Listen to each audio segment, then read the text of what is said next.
Bonjour. Aujourd'hui, on va poursuivre pour la troisième séance concernant la propagation d'une onde sinusoïdale entretenue. On a vu ensemble que la propagation d'une onde se fait selon trois milieux de propagation. On a vu le premier milieu unidimensionnel, c'est-à-dire la corde. On a déterminé ses caractéristiques. On va passer aujourd'hui à l'étude des deux milieux de propagation bidimensionnels, c'est-à-dire à la surface d'un liquide, on va prendre de l'eau, et la dernière partie, on va voir la propagation d'une onde sinusoïdale dans l'espace, c'est-à-dire tridimensionnel. On va prendre l'exemple, le son. Donc on va partir. On va étudier troisièmement onde sinusoïdale à la surface de l'eau.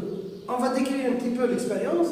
On va prendre un vibreur avec une pointe placée au milieu d'une cuve à onde. Cet exemple, c'est l'eau. Et le vibreur, qu'est-ce qu'il va faire? Il va frapper la surface de cette nappe d'eau et on va voir ensemble qu'est-ce que ça va nous donner expérimentalement. Donc ça c'est brièvement l'expérience. Voici une vidéo qui décrit notre expérience réellement. On va le voir. Donc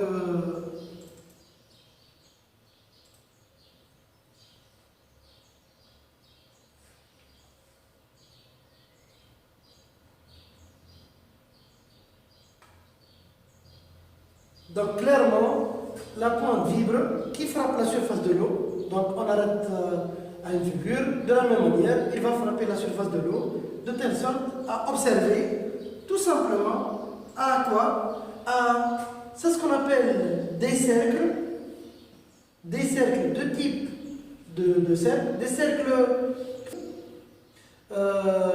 qui s'éloignent de la source, d'où le nom onde progressive. Les deux types de formes, c'est ce qu'on appelle crête et un creux. On va le voir dans une simulation, c'est plus clair. Donc on observe, donc on laisse, donc c'est clair et net, qui s'éloigne, qui se propage dans toutes les directions. On va observer ensemble une simulation où décrit ce phénomène plus clair. Voici la pointe qui frappe la surface de l'eau et c'est clair et net, on observe des formes circulaires, on va le voir après l'animation, qui s'éloignent de la source. Oui, quelle est la direction? Il se propage dans toutes les directions. Les deux formes, les rides circulaires, ce qu'on appelle des rides circulaires, éclairées, voici la partie éclairée, et l'autre sombre. Vous observez clairement des rides éclairées et des rides sombres. Les rides éclairées est appelée crête et les autres sont appelés des creux. C'est clair et net. Ça c'est la forme de la nappe d'eau, c'est-à-dire la forme de ces rides circulaires, c'est-à-dire dans la nappe d'eau. La remarque la plus importante, c'est que entre deux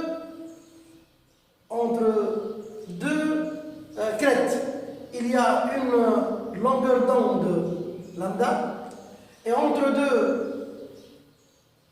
deux creux, il y a aussi une longueur d'onde. Juste une petite remarque très importante pour qu'on puisse mesurer à un point bien déterminé de cette nappe d'eau, à un instant bien déterminé, combien de creux et combien de crêtes, c'est-à-dire combien de lambda, la distance qui sépare le point M, à titre d'exemple, par rapport à la source S de là où il y a le vibreur. Une information très importante, que les rides circulaires, les rides circulaires, il y a plusieurs points qui possèdent la même distance, c'est-à-dire des rides circulaires centrés au point R avec la même distance. Par suite, tous ces points qui appartiennent au même cercle, de même rayon, possèdent ce qu'on appelle l'équation horaire ou bien l'aspect de la forme de la nappe d'eau. Je laisse un petit peu l'animation, j'efface un petit peu le tableau pour voir que la propagation. Donc on laisse la vidéo. C'est clair et net en mouvement ralenti. C'est clair et net. Les rides circulaires, leur propriété, c'est qu'ils s'éloignent de la source, d'où le nom confirme bien le nom d'une onde progressive. Juste une dernière observation. On appelle cette onde qui se propage à la surface de l'eau est une onde plane, c'est-à-dire qui s'effectue dans un plan, d'où le nom de l'appellation onde plane.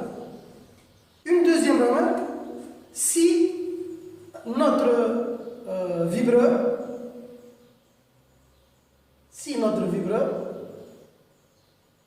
est relié, ça c'est notre vibreur, est relié non pas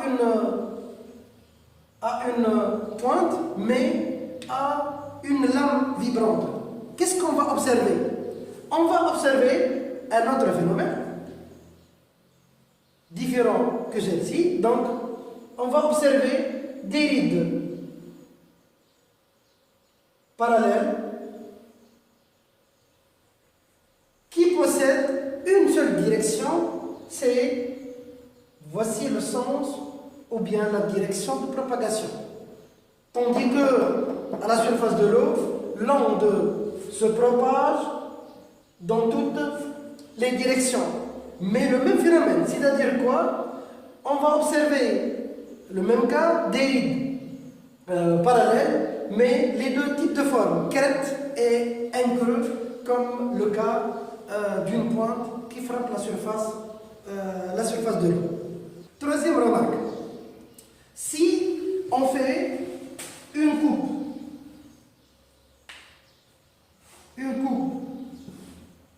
de cette nappe d'eau, qu'est-ce qu'on va observer en réalité? Qu'est-ce qu'on va observer? On va observer, donc ça c'est le centre, ça c'est un crête,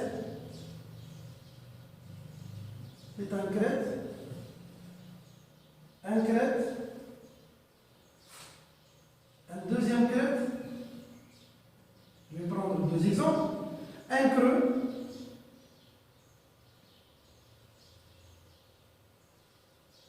un deuxième creux. Suite, on a dit qu'une onde qui se propage à la surface de l'eau, tous les points qui appartiennent au même cercle,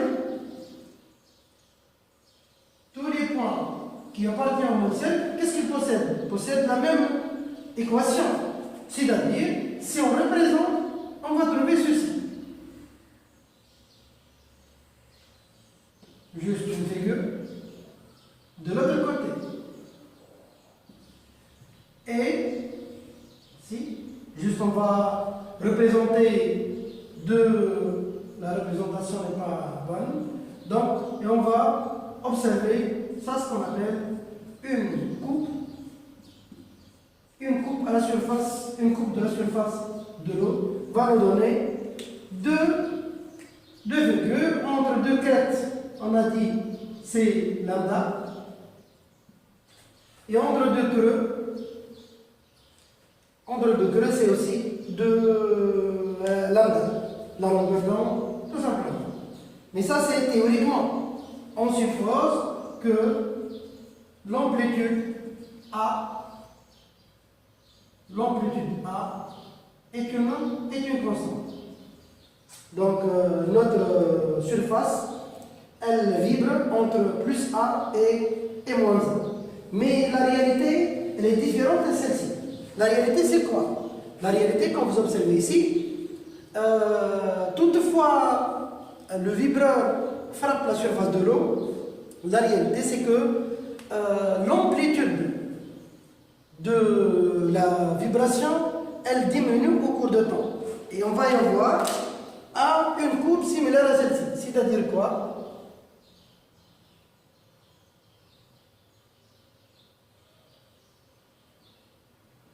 Jusqu'à cette ténue, une courbe qui s'atténue, dont l'amplitude diminue au cours de temps. C'est une courbe similaire à ce qu'on vient de voir dans la partie électrique ou mécanique dans les oscillateurs amortis. Il y a ce qu'on appelle une dissipation d'énergie. On appelle ce phénomène, c'est le phénomène de dilution d'énergie. On va passer par la dernière partie de l'onde, c'est l'étude de l'onde sonore, ou plus précisément l'onde acoustique. On va définir ces deux termes. La première des choses, la propagation de l'onde dans 3 dimensions est une onde sphérique. Deuxième point, le son est de nature vibratoire.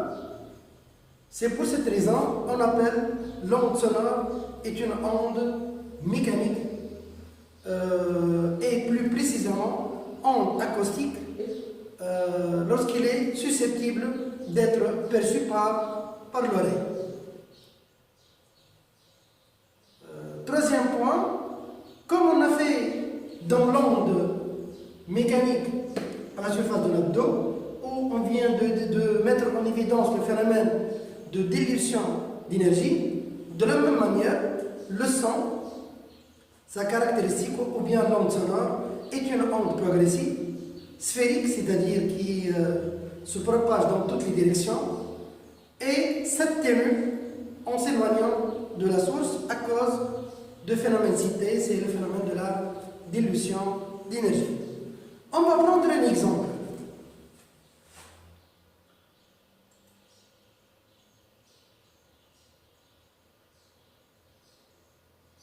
Voici l'exemple.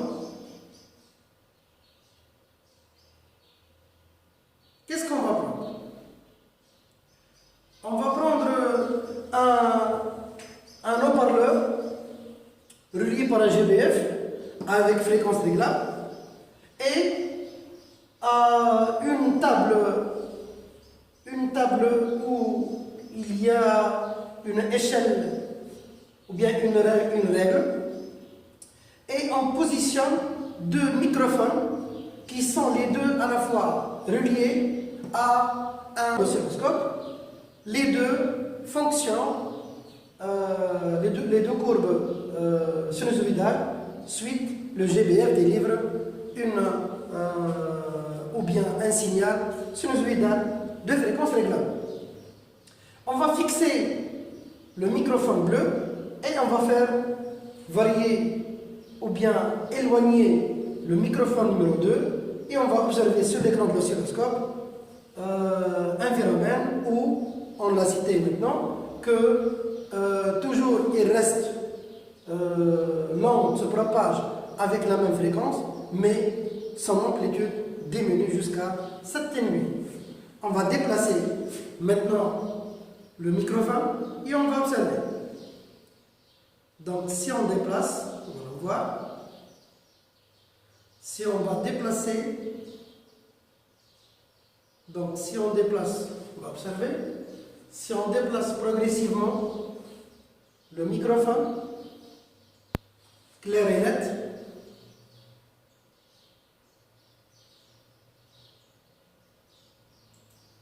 le microphone, qu'est-ce qu'on va observer? Que le signal en rouge, c'est le microphone numéro 2, qui possède la même période que le signal du microphone numéro 1, mais l'amplitude, qu'est-ce qu'il fait? Il diminue au cours de temps à cause du phénomène de la dilution, c'est-à-dire en s'éloignant de la source, l'amplitude du signal diminue jusqu'à cette limite. On poursuit.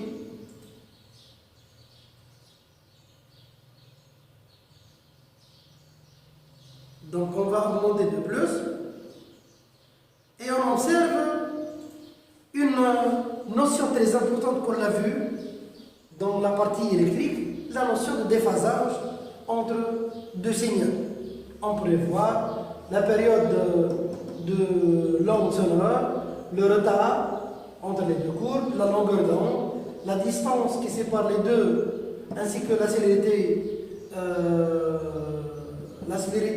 de l'onde sonore. Donc, on poursuit.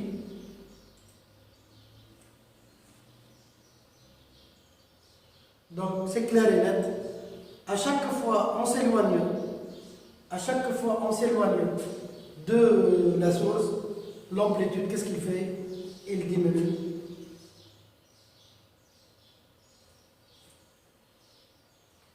Clair?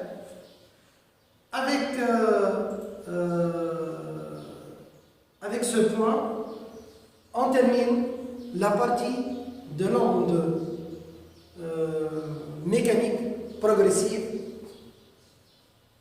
Merci de votre attention et je vous laisse le soin d'approfondir vos études. Et bonne continuation. Merci.